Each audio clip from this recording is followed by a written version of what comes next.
Hello and welcome, bookworms, even bookforms. I don't even know what that is. Welcome to this week's episode of The Contented Narrative. We were looking at The Magician's Daughter by H.G.Parry. Now, this was bought for me by my sister Nikki. It was a book that she read and thoroughly enjoyed, so she thought I'd enjoy it. So she bought it for me for, I think, Christmas just gone, or my birthday last year. Honestly, I really should keep a note of when people buy me books and you know, but I get that many, but I do remember who buys them for me. So she said that I would enjoy this, and so she bought it for me, and she was absolutely right. I loved it. I loved this story. So it follows, you've got Biddy, okay, who lives in High Brazel and is with a magician Rowan, and he's familiar.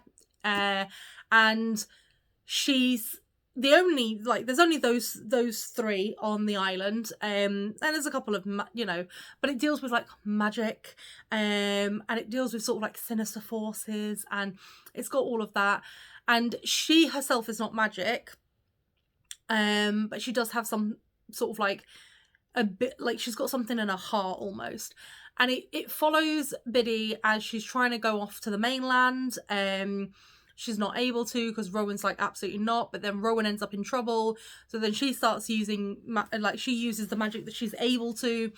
And then they end up in London, and then it's all hijinks and adventures. And it is just it was a really enjoyable book.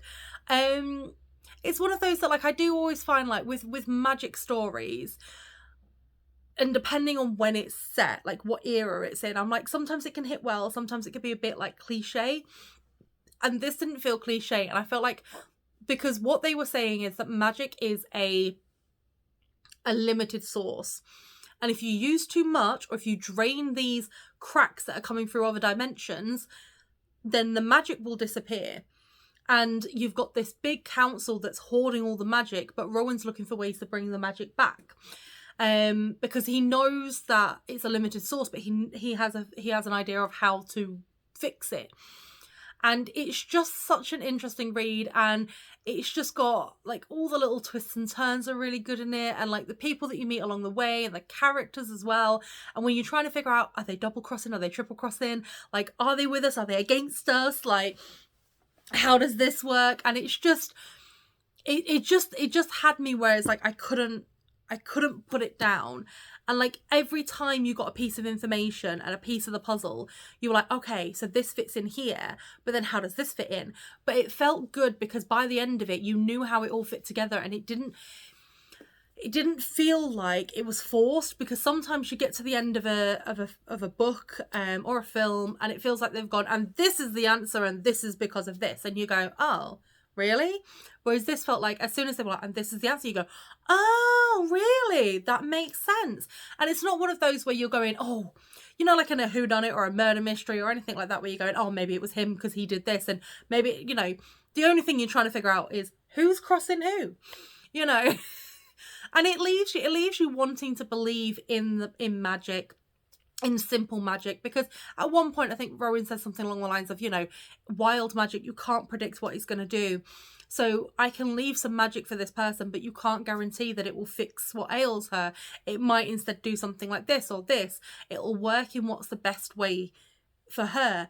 And I felt like that was a really good way of looking at it. And I love when people look at things like that, especially when you're reading books about magic or fate, and people are like, well, fate works exactly like this. But I also like the idea that, no, fate works in I hate saying in mysterious ways, but fate knows how it should be worked. And I'm not saying I believe in fate. I'd love to believe in magic, honestly.